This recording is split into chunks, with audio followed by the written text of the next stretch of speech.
ಮುಂಬೈ ಪಾಲಿಕೆ ಚುನಾವಣೆಯಲ್ಲಿ ಬಿಜೆಪಿ ಆರಂಭಿಕ ಮುನ್ನಡೆಯನ್ನ ಕಾಯ್ದುಕೊಳ್ತಾ ಇದೆ. ಮುಂಬೈ ಪಾಲಿಕೆ ಚುನಾವಣೆಯಲ್ಲಿ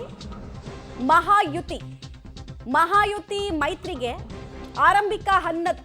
ಆರಂಭಿಕ ಹಂತದಲ್ಲಿ ಶುಭ ಸೂಚನೆ ಸಿಗ್ತಾ ಇದೆ. ಬಿಜೆಪಿಗೆ ನೋಡಿ 18 ವಾರ್ಡ್ಗಳಲ್ಲಿ ಮುನ್ನಡೆ ಸಿಗ್ತಾ ಇದೆ ಅನ್ನೋದರ ಮಾಹಿತಿ ಲಭ್ಯ ಆಗ್ತಾ ಇದೆ. ಇದು ಜಸ್ಟ್ ಓಪನಿಂಗ್ ಟ್ರೆಂಡ್ ಯಾವಾಗ ಬೇಕಾದರೂ ಬದಲಾವಣೆ ಆಗಬಹುದು. ನಾನು ಆಗಲೇ ಒಂದು ಮಾಹಿತಿ ಕೊಡ್ತಾ ಇದ್ದೆ ನಿಮಗೆ, ಮರಾಠಿ ಸೆಂಟಿಮೆಂಟ್ ಅಂತ. ಮುಂಬೈನಲ್ಲಿ ಟೋಟಲ್ ಆಗಿ ಮರಾಠಿ ಭಾಷೆಯನ್ನ ಮಾತಾಡೋರು 37% ಇದ್ದಾರೆ.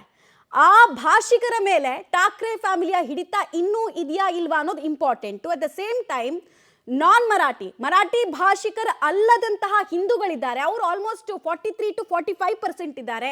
ಅವ್ರ ವೋಟ್ ಯಾರ ಕಡೆಗೆ ಅನ್ನೋದು ಕೂಡ ಇಂಪಾರ್ಟೆಂಟ್ ಆಗುತ್ತೆ. ಡೀಟೇಲ್ಸ್ ಕೊಡ್ತಾರೆ ರವೀಶ್ ಮತ್ತೆ ಸಂಪರ್ಕದಲ್ಲಿ. ರವೀಶ್, ಈಗ ಆರಂಭಿಕ ಟ್ರೆಂಡ್ ಅನ್ನು ನೋಡ್ತಾ ಇದೀವಿ ನಾವು. ಮಹಾಯುತಿಗೆ ಆರಂಭಿಕ ಹಂತದಲ್ಲಿ ಶುಭ ಸೂಚನೆ ಅಥವಾ ಖಾತೆ ಓಪನ್ ಮಾಡೋದಕ್ಕೆ ಸಾಧ್ಯ ಆಗ್ತಿದೆ ಅನ್ನುವಂತಹ ವಿಚಾರ. ಅಟ್ ದ ಸೇಮ್ ಟೈಮ್ ಮಹಾರಾಷ್ಟ್ರದಲ್ಲಿ ಮರಾಠಿ ಸೆಂಟಿಮೆಂಟ್ ಇದು ಎಷ್ಟು ಇಂಪಾರ್ಟೆಂಟ್ ರೋಲ್ ಅನ್ನು ಪ್ಲೇ ಮಾಡುತ್ತೆ, ಯಾರಿಗೆ ಇಂಪಾರ್ಟೆಂಟ್ ಆಗುತ್ತೆ? ಮಮತಾ, ಖಂಡಿತವಾಗಿ ಕೂಡ ಮರಾಠಿ ಸೆಂಟಿಮೆಂಟ್ ಎಲ್ಲೋ ಒಂದು ಕಡೆ ದೊಡ್ಡ ಮಟ್ಟದಲ್ಲಿ ವರ್ಕೌಟ್ ಆಗಂಗಿದ್ದಿದ್ರೆ ಉದ್ಧವ್ ಠಾಕ್ರೆ ಅಷ್ಟು ಹೀನಾಯವಾಗಿ ಈ ಒಂದು ವಿಧಾನಸಭೆ ಚುನಾವಣೆಯಲ್ಲಿ ಸೋಲ್ತಾ ಇರಲಿಲ್ಲ. ಯಾಕೆಂದರೆ ಶರದ್ ಪವಾರ್ ಅದರ ಜೊತೆಗೆ ಆ ಒಂದು ಉದ್ಧವ್ ಠಾಕ್ರೆ ಇವರೆಲ್ಲರೂ ಕೂಡ, ಜೊತೆಗೆ ರಾಜ್ ಠಾಕ್ರೆ ಇವರೆಲ್ಲ ಸೇರಿಕೊಂಡ್ರು ಕೂಡ ಯಾವುದೇ ರೀತಿಯಲ್ಲೂ ಕೂಡ ಬಿಜೆಪಿ ಮತ್ತು ಶಿವಸೇನೆ ಸಿಂಧೆ ಬಣವನ್ನು ಅಲ್ಲಾಡ್ಸೋಕೆ ಆಗಲಿಲ್ಲ. ಹಾಗಾಗಿ ಅದೇ ರೀತಿಯ ರಿಸಲ್ಟ್ ರಿಪೀಟ್ ಆಗುತ್ತಾ ಅನ್ನೋ ಲೆಕ್ಕಾಚಾರಗಳಿತ್ತು. ಆ ಒಂದು ಚುನಾವಣಾ ನಂತರ ಸಮೀಕ್ಷೆಗಳು ಕೂಡ ಅದನ್ನೇ ಒಂದು ರೀತಿಯಲ್ಲಿ ಅದೇ ಟ್ರೆಂಡನ್ನು ಕೂಡ ಮುಂದುವರಿಸ್ಕೊಂಡು ಹೋಗ್ತಾ ಇದೆ.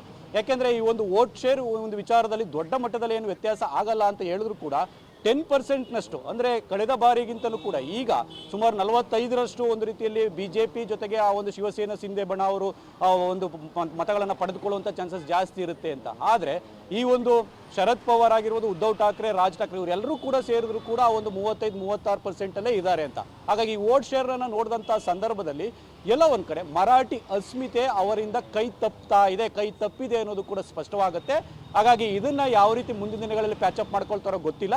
ಒಂದಂತೂ ಸತ್ಯ, ಯಾವಾಗ ಎಷ್ಟು ದಿನ ಬಿಜೆಪಿ ಜೊತೆ ಒಂದು ರೀತಿಯಲ್ಲಿ ಮೈತ್ರಿ ರಾಜಕಾರಣವನ್ನು ಮಾಡ್ಕೊಂಡು ಬಂದ್ರು ಅಲ್ಲಿ ತನಕವೂ ಕೂಡ ಒಂದು ರೀತಿಯಲ್ಲಿ ಗಟ್ಟಿಯಾಗಿತ್ತು. ತದನಂತರ ಎಲ್ಲೋ ಒಂದು ಕಡೆ ಆ ಒಂದು ಶಿವಸೇನೆ ಶಿಂದೆ ಬಣ ಅದನ್ನು ಒಡೆಯುವಂಥ ಕೆಲಸವನ್ನು ಮಾಡಿದೆ ಅನ್ನೋದು ಕೂಡ ಸ್ಪಷ್ಟ. ಅದು ಈ ಒಂದು BMC ಚುನಾವಣೆಯಲ್ಲೂ ಕೂಡ ಗೋಚರ ಆಗುವಂಥ ಚಾನ್ಸಸ್ ಕೂಡ ಜಾಸ್ತಿ ಇರುತ್ತೆ. ಹಾಗಾಗಿ ಆರಂಭಿಕ ಹಂತದಲ್ಲಿ ಮಹಾಯುತಿಗೆ ಆ ರೀತಿಯ ಆರಂಭಿಕ ಮುನ್ನಡೆ ಸಹಜವಾಗಿ ನಿರೀಕ್ಷೆ ಅಂತ ಬಂದಿರತಕ್ಕಂಥದ್ದು. ಕಡೆ ತನಕವೂ ಕೂಡ ಅದನ್ನೇ ಉಳಿಸ್ಕೊಳ್ತಾರೆ ಏನೋ ಕೂಡ ಕಾದು ನೋಡಬೇಕು ಮಮತಾ. ರೈಟ್, ಹಾಗೆ ಸಂಪರ್ಕದಲ್ಲಿ ರವೀಶ್, ಈ ಕರ್ನಾಟಕದಲ್ಲಿರೋರು ಅಂದ್ಕೊಳ್ತಾ ಇರ್ಬೋದು ಅಲ್ಲೆಲ್ಲೋ ಚುನಾವಣೆ ನಡೆದ್ರೆ ನಮ್ಗೇನು ಸಂಬಂಧ ಅಂತ.